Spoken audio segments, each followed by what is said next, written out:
पहले अपने शिव गुरु के चरणों में प्रणाम करती हूँ, मैया पार्वती के चरणों में प्रणाम करती हूँ, सभी देवी देवता सभी माता रानी चरणों में प्रणाम करती हूँ, लीलम दीदी हरेंद्र भैया के चरणों में प्रणाम करती हूँ, सभी गुरु भाई गुरु बहन के चरणों में प्रणाम करती हूँ, माता पिता के चरणों में प्रणाम करती हूँ। मेरे प्रणाम को स्वीकार कीजिए। गुरु भाई गुरु बहना एक कथा सुनाने जा रही, कृपा करके कथा को ध्यान से सुनिएगा। ध्यान से सुनने से ज्ञान मिलता है, आधी अधूरी कथा नहीं सुनना चाहिए, क्योंकि शिव गुरु को अपमान होता है। पूरा कथा सुनने से कथा के रहस्य के बारे में पता चलता है, कथा में क्या बताया गया क्या समझाया गया उसका भी ज्ञान मिलता है। इसलिए कथा को हमेशा पूरा सुनना चाहिए ताकि ज्ञान मिल सके।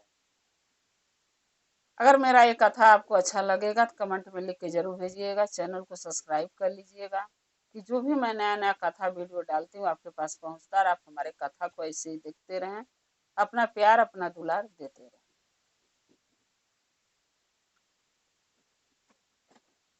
एक गांव में एक राजा थे। थोड़ा थोड़ा दूर पर दो गांव था, तो दोनों गांव में उस गांव में एक राजा थे, एक राजा उस गांव में थे। दोनों राजा जो थे दोनों गांव में, दोनों राजा के, एक राजा के एक लड़की थी और दूसरे राजा के एक लड़का। जब दोनों राजा के लड़का जिस राजा के हुआ, वो गए बाबा से, जब दिखाते हैं जन्म कुंडली, जब पतरा दिखाए तो पंडित ने बताया कि इस लड़के के शादी जिस लड़की से होगा तो ये लड़का पहले इसका ये मर जाएगा आपका। जब ये जवान होगा तो ये लड़का मर जाएगा, और लड़का मरेगा तो कम से कम ये 2-4 महीने तक इसका प्राण इसके दिमाग में रहेगा। इसलिए इस लड़के को जलाया नहीं जाएगा, 2-4 महीना अपने घर के अंदर रखना पड़ेगा इसको जब ये मरेगा तो।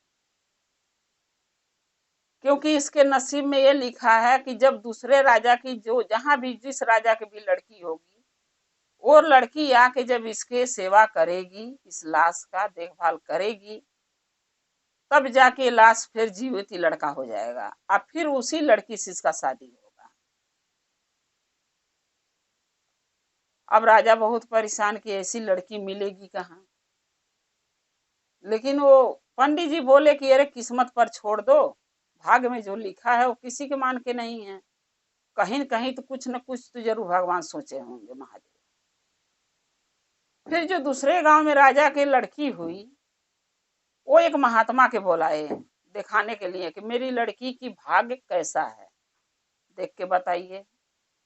जब वो महात्मा आए उस लड़की के, राजा के लड़की के भाग्य देखने के लिए, तब वो महात्मा बोले कि ये लड़की की शादी जब ये सयान होगी तो इस लड़की की शादी उस राजा के लड़के से होगा जो मर चुका होगा। इसका जिससे भी शादी होगा वो पहले मर चुका होगा। जब उसके घर भविष्य कारण कभी किसी भी तरह से इसके घर वो पहुंचेगी ये लड़की, अब उसका सेवा करेगी उस लाश का, तब वो लाश जिंदा होगा वो लड़का, अब फिर उससे इसकी शादी होगी। अब वो राजा सोचने लगे कि मेरी लड़की की भविष्य ऐसा है कि एक मरे हुए इंसान से शादी इसको करना है, लेकिन कौन ऐसा दुनिया में इंसान होगा जिसके घर में कोई मर जाए तो उसकी लाश को जतन से धरे। यहाँ तो लोग मरते हैं तो घर में धरना तो छोड़ो, लोग तुरंत निकाल के बाहर खदेड़ देते हैं। माँ हो, बाप हो, बेटा हो, बहू हो, बेटी हो, कोई भी हो, किसी को कोई 2 घंटा घर में नहीं रखना चाहता, रात भर चाहे 2 महीना 4 महीना तो अलग की बात है। यहाँ तो मरो और बाहर फेंको, मर गए, इनसे काम क्या है। अब ये बात सोच के वो भी राजा परेशान जिसके लड़का था, और ये भी राजा परेशान जिसके लड़की हुई।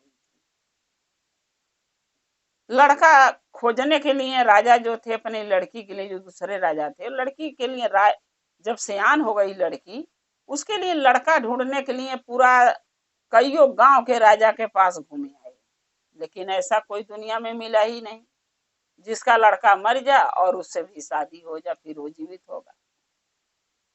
अब जब खोज खोज के हार गए तो लड़की बोली अपने पिताजी से यानी राजा से, कि पिताजी आप परेशान मत होइए, हमारे भविष्य में ऐसा अगर लिखा है कि उस लड़के से शादी होगा जो लड़का मर चुका होगा, उसके बाद जब मैं उसका सेवा करूंगी तो वो जिंदा होगा, फिर उससे शादी होगा।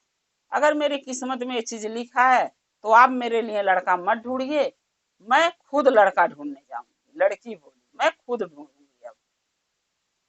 तो राजा बोले कि बेटी सियान लड़की हो और वो भी राजा की लड़की हो, ऐसे तुम्हें अकेला भेजना मुझे अच्छा नहीं लग रहा है। तो उसका राजा के एक बेटा भी था, जिसकी एक लड़की थी उसके एक बेटा भी था। वो राजा का लड़का राजा बोले अपने लड़का से कि बेटा ऐसा करो, अपनी बहन के साथ चले जाना। बहन के साथ जाओगे तो कम से कम इसके लिए कोई डर भय नहीं रहेगा, हमें भी तसल्ली होगा कि मेरा बेटा अपनी बहन के साथ है।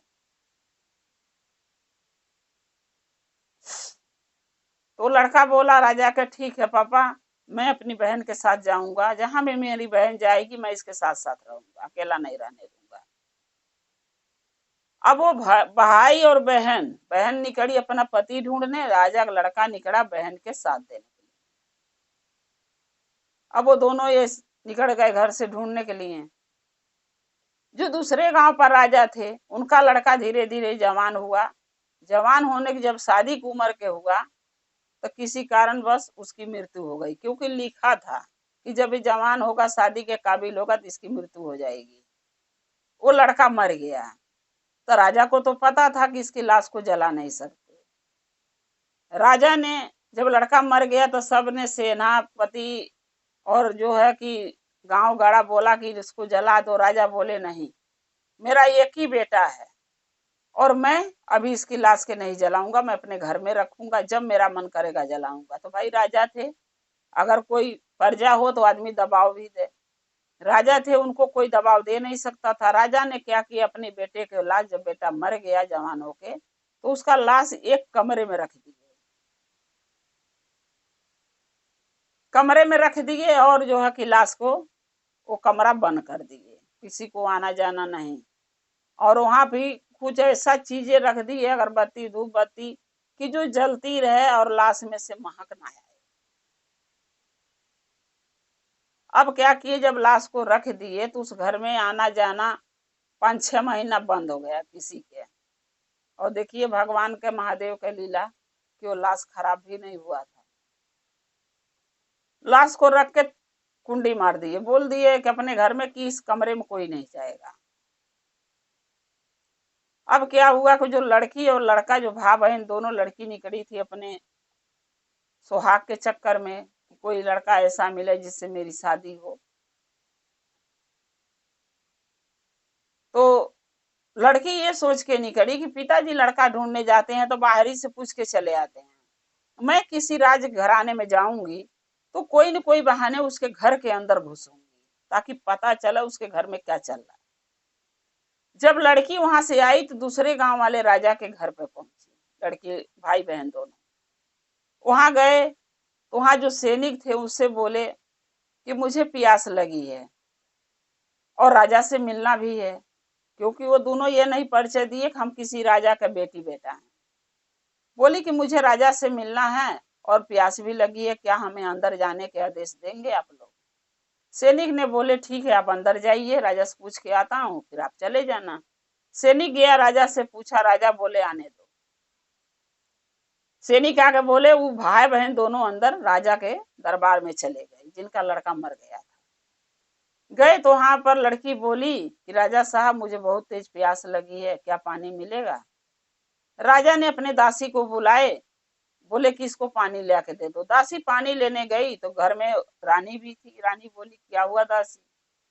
दासी ने बोली कि एक लड़की और एक लड़के आए हैं, दोनों प्यासे हैं, राजा पानी के लिए बोले हैं और हम पानी लेने आए हैं।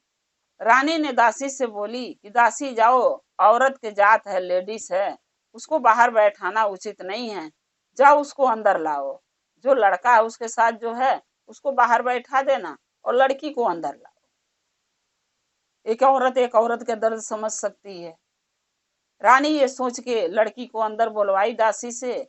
जब वो राजा की लड़की अंदर गई तो रानी ने पूछने लगी कि क्या बात है बेटी, कैसे आना हुआ। अरे वो लड़की ने बोली रानी से, रानी साहब, मैं अपने पति के तलाश में घूम रही हूँ, कोई ऐसा मुझे लड़का मिले जिससे मैं शादी कर सकूं। चलते चलते भाई बहन प्यास गए थे, सो मैंने यहाँ चला आए आपके घर, महल देखी तो हमने आ गया यहाँ पे। रानी बोली बैठो मैं पानी मंगाती हूँ। दासी से बोल के रानी पानी मंगाई। रानी कुछ काम से अंदर चली गई और लड़की के दासी पानी दे के चली गई राजा के बेटी के। लड़की ने सोची कि इस घर के अंदर किसी न किसी बहाने आ तो गई हूँ, अंदर घूम के देखती हूँ कि क्या कोई ऐसा व्यक्ति है जो मेरा पति बन सकता है। और राजा रानी बताए भी नहीं किस घर में क्या हुआ क्या नहीं। लड़की जब अंदर गई तो सारे कमरे के दरवाजे खुले थे, एक कमरा का दरवाजा बंद था जिसमें कुंडी लगा था। लड़की ने कुंडी खोला और अंदर गया।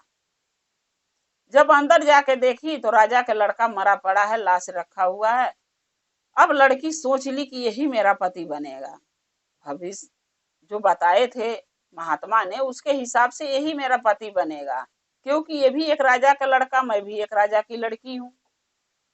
लड़की अंदर गई, जब रानी देखी कि लड़की अंदर चली गई, कुंडी खोल के रानी वहां पहुंची। रानी ने लड़की को लगा डांटने कि तुम यहाँ क्यों आई हो, यहाँ किसी को आना मना है, तुम क्यों आई। वो लड़की ने बोली कि देखिए रानी साहब, आप भी एक रानी हैं, मैं भी एक राजा की लड़की हूँ। एक महात्मा मेरे भविष्य में देख के बताए थे कि उस लड़के से तुम्हारी शादी होगा जो मर चुका होगा, और जब तुम उसके सेवा करोगे जीवित हो जाएगा तो तुम्हारी शादी उस लड़के से होगी। रानी बोली अगर ये बात राजा को पता चल जाएगा तो राजा तो हमको चैन से रहने नहीं देंगे। रानी बोली उस लड़की से कैसा करो, तुम इसी रूम में रहना, बाहर नहीं निकलना जब तक मैं नहीं बोलूंगी। तुम्हें हमारे बेटे की सेवा करना, सेवा करो, यहाँ रहो, मगर बाहर मत निकलना, राजा के नजर में नहीं आना चाहिए, क्योंकि राजा कहे हैं कि कोई उस रूम में नहीं जाएगा तो मतलब नहीं जाएगा। रानी ने उस लड़की को उस रूम में करे, रानी को खाली पता था वो लड़की रूम में रहती है, बाकी घर में किसी को दासी को पता नहीं था, क्योंकि उसमें कोई जाता ही नहीं था रूम में।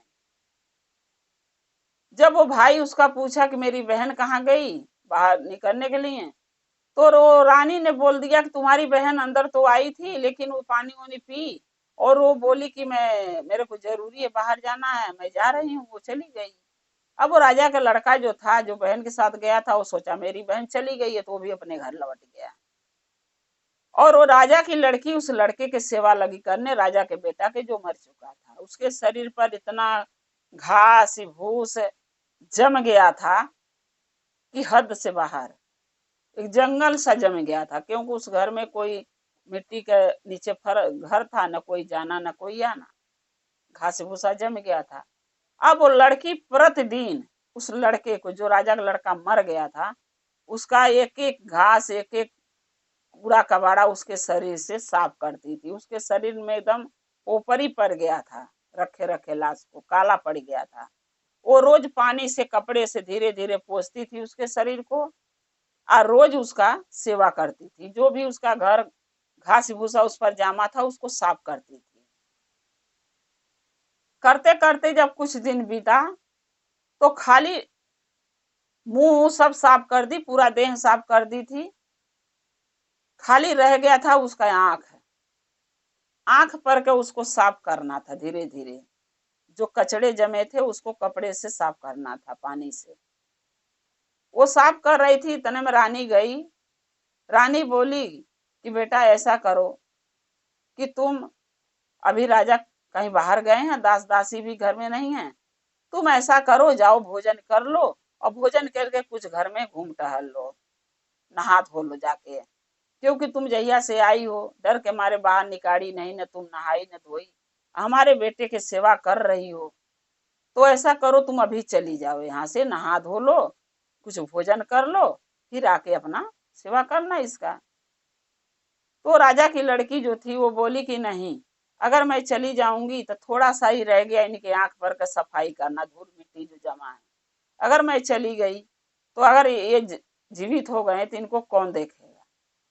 रानी बोली कि नहीं, कोई बात नहीं, आप जाओ, ये दासी के मैं यहाँ एक बैठा दूं। एक दासी जो थी, जो रानी के बात मानती थी और राजा तक वो बात नहीं पहुंचाती थी, रानी के बहुत प्रिय दासी थी। रानी बोली ये दासी के यहाँ छोड़ देते हैं, दासी देखेगी, तुम जाओ, बाद में आ जाना नहा धो के, कई दिन होगा नहाई नहीं। जब वो लड़की चली गई नहाने धोने, ये दासी बैठी थी, तो दासी ने सोचा कि चलो, सारा शरीर तो वो लड़की साफ कर दी, लेकिन थोड़ा सा आंख पर के जो कचड़ा मिट्टी पड़ा हुआ है, चलो धीरे धीरे इसको मैं निकाल देती हूँ, साफ कर देती हूँ। वो दासी बैठ के लगी साफ करने, जब साफ करी तो वो लड़का जीवित हो गया, उसकी आंख खुल गई। आंख खुली, वो लड़का उठ के बैठ गया। महादेव का देखिए कि करिश्मा, कुदरत का करिश्मा ऐसे ही होता है। वो लड़का उठ के बैठ गया और बैठ के उस दासी का हाथ पकड़ लिया। जब दासी का हाथ पकड़ लिया तो दासी ने चिल्लाने लगी। दासी चिल्लाई तो रानी वहां पहुंची, वो लड़की भी पहुंची। वो लड़का बोला यही मेरी पत्नी बनेगी, यानी दासी को, इसी से मैं शादी करूंगा। रानी बोली बेटा देखो, तुम्हें मरे 6 महीना हो चुका, ये तो भगवान महादेव के एक लीला था जो तुम जीवित हो गए, क्योंकि तुम्हारा भविष्य कुछ ऐसा बना लिखा हुआ था कि जो लड़की तुम्हारा सेवा करेगी वो भी राजा की लड़की होगी, उसी से तुम्हारी सेवा करेगी, तुम जीवित हो जाओगे, फिर तुम्हारी शादी होगी। तो रानी के लड़का बोला यही तो है वो लड़की। रानी बोली नहीं, ये तो घर की दासी है, क्या तुम्हें याद नहीं? तो लड़का देखा तो बोला हाँ मम्मी, ये तो दासी हमारे घर की है। तब रानी बोली बेटा, ये लड़की ये है, और ये भी दूसरे गांव के जो राजा हैं उनकी बेटी है, और ये लड़की तुम्हारा सेवा करी है, और इस लड़की के कारण तुम्हारा जीवन फिर दोबारा मिला है, महादेव तुम्हें जीवन दान दिए है, सो इसी लड़की से तुम्हारा शादी हो सकता है। तब वो लड़का बोला, उस लड़की से लगा पूछने, रानी के बेटा, कि तुम हमारा सेवा क्यों करी? क्यों, तो मैं तो मर चुका था, तुम्हें क्या ऐसा जरूरी पड़ी कि जो तुम मेरी सेवा करी हो आके? तब वो लड़की बोली कि देखिए, जैसे आपके भविष्य में लिखा था कि आप जवान होने, शादी की उम्र के होंगे तो आप मर जाएंगे, और जब कोई लड़की आपके जीवन में ऐसी आएगी जो आपका सेवा निशांत भाव से करेगी, यानी उसके मन में कोई लोभ लालच नहीं रहेगा, और वो आपका सेवा करेगी, तब आप जीवित हो जाओगे, आपकी शादी उससे होगी। तो लड़का बोला हाँ, तुम क्यों आई हो, तुम्हारे बारे में हम जानना चाहता हूँ। तब लड़की बोली कि देखिए, मेरे बारे में भी यही लिखा था, एक महात्मा आए, मेरे पिताजी हमारे भविष्य के बारे में जब मैं पैदा हुई तो पूछे, वो महात्मा बोले कि आपकी लड़की की उस लड़के से शादी होगी जो किसी राजा का लड़का होगा, वो मर चुका होगा, और जब ये लड़की जाके उसका सेवा करेगी, वो लड़का के फिर दूसरा जीवन दान महादेव देंगे, जीवित होगा, तब उससे शादी होगी। सो मैं वही लड़की मैं हूँ। मैं मेरे पिताजी मेरे लिए बहुत लड़का ढूंढे, लेकिन वो बाहर से ढूंढ के चले जाते थे, अंदर कोई जाने नहीं देता था, अंदर वो जा नहीं सकते। मैं सोची मैं लड़की औरत की जात हूँ, मैं जरूर किसी महल में अंदर जा सकती हूँ, और जब अंदर जाऊंगी तो कोई न कोई रानी ऐसी दयालु होगी जो मुझे बुलाएगी, क्योंकि एक औरत का दर्द समझती है, और एक औरत से जरूर मिलना चाहती है, कि न पता किस लिए वो औरत मेरे दरवाजे तक आई है। सो मैं आपके घर आई, और आपके घर आके जब सिपाही से बोली कि पानी चाहिए और राजा से मिलना है, प्यास भी लगी है, तो सिपाही ने अंदर आने दिया। राजा के पास से आई, आपके पिताजी के पास, तो राजा ने बोला कि बैठो, पानी मंगा रहा हूँ। जब दासी पानी लेने गई तो आपकी मम्मी बोलवा ली हमके कि उसको, लड़की को अंदर लाओ। जब मैं अंदर आई तो दासी पानी दे के हमारे पास से चली गई पीने के, आप आइए, ये जो है रानी साहब भी चली गई। मैं अंदर जाके ढूंढने लगी कि देखूं क्या इस घर में कोई ऐसा व्यक्ति है जो मरा हुआ जिससे मेरी शादी होगी। जब ढूंढते ढूंढते गई तो एक रूम का दरवाजा बंद था। जब खोली, अंदर आई तो आपको मैं देखी, तो आप मर चुके थे और एक कमरे में रखा हुआ था लाश आपका। सो आपका मैं जब तब से सेवा कर रही हूँ, ये सोच के कि आप ही हमारे किस्मत हैं, आप ही हमारे भाग्य हैं, और आप ही से मेरा शादी होगा, आप हमारे जीवन साथी बनेंगे। सो आपका मैं सेवा कर रही हूँ तब से, और धीरे धीरे कर करके थोड़ा सा काम रह गया, जो आंख पर आपके गर्दा धूल मट्टी जम गया था वो साफ करना रह गया था। सो रानी साहब बोली कि कई दिन हो गया तुम्हें आए, नहाई नहीं हो, जाओ नहा धो लो। इस कमरे से मैं बाहर नहीं निकलती थी क्योंकि हमें कोई देख ही ना ले इस कारण से। सो मैं चली गई और उतने में दासी आके बैठी है, दासी करके रानी साहब चली गई हैं। दासी आके बैठी, आपके आंख पर जो भी धूल मट्टी गर्दा पत्ता जो भी घास भूसा था ये साफ करी है और आपने इसका हाथ पकड़ लिया अपनी पत्नी समझ के। राजा का लड़का बोला उस दासी से, दासी मुझसे बहुत बड़ी गलती हो गई, मैं सोचा कि वही लड़की है जिससे मेरी शादी होगी, क्योंकि मुझे भी यही पता था कि जब हम मर जाएंगे जो लड़की मेरा सेवा करेगी उसी से मेरा शादी होगा। मैंने सोचा वही लड़की तुम हो, मुझे माफ कर दो दासी। उसे माफी राजा का लड़का मांग लिए और जो लड़की उनका सेवा करी थी उससे उसकी शादी हो गई। वो लड़की अपना राजमहल में राजा के घर में राजा के बेटा से शादी करके एक रानी बन के उस घर में रहने लगी। और दूसरे गांव के जो राजा है उनके घर में भी जब शादी इस लड़की से ठीक हो गया तब वो राजा भी बुलावा आया, भाई बाप सब उनके आए लड़की के, और यहाँ शादी हुई। लड़की अपने पति के साथ अपने राजमहल में रहने लगी और अपना दोनों पति पत्नी जीवन सुखी से बिताने लगे। अब महादेव उस लड़के को, राजा के लड़के को जीवन दान दे दिए उस लड़की के कारण जो सेवा करी, और उसी साथ उसके शादी कही के उसका गृहस्थी बस गया। गुरु भाई गुरु बहना, इसीलिए कहा जाता है कि जिसका जो भाग जहां लिखा होगा, चाहे वो लड़की हो लड़का हो, जिसका भाग जहां लिखे होंगे महादेव भोलेनाथ की इसी लड़की लड़का से शादी होना है, सो वहां होगा। और समय से पहले कुछ नहीं होता, जिस समय में जो लिखा है वही होता है। चाहे वो शादी विवाह हो, चाहे धन हो, अच्छा पूजा भक्ति हो, किसी के मन में जागृत होने के लिए पूजा भक्ति, जब जिस समय में लिखा होगा उस समय में वो अपने आप हो जाता है। चाहे हम लाख कोशिश किसी के कहें कि पूजा कर लो, वो इंसान नहीं करेगा। चाहे हम लाख कोशिश करें कि हम अपने बाल बच्चे के लिए घर परिवार ढूंढना नहीं मिल पाता है, और हम लाख कोशिश करें कि हम अच्छा बात किसी को बताएं समझाएं, तो जब तक उसके मन में महादेव के लिए भक्ति भाव नहीं जगेगा तो हम लाख कोशिश करें वो इंसान समझ नहीं सकता। और जो महादेव का चर्चा भजन सुनते हैं उनको ज्ञान मिलता है, वो इंसान जरूर बात समझते हैं कि अच्छा कर्म करना बहुत जरूरी है, जो भाग में लिखा वही मिलेगा, उससे ज्यादा किसी को नहीं मिलता है। जैसे महादेव वो राजा के लड़की के और राजा के बेटे के दोनों के मिला दिए, दोनों के घर परिवार बसा दिए, वैसा भोलेनाथ सबके बेटी बेटा के घर परिवार बसाएं, सबकी गृहस्थी बसाएं और सबके बुद्धि ज्ञान दें। ये कथा गुरु के चरणों में रखते हुए गुरु भाई गुरु बहना मैं यही कहूंगी, अगर मेरा ये कथा आपको अच्छा लगा कमेंट में लिख के जरूर भेजिएगा।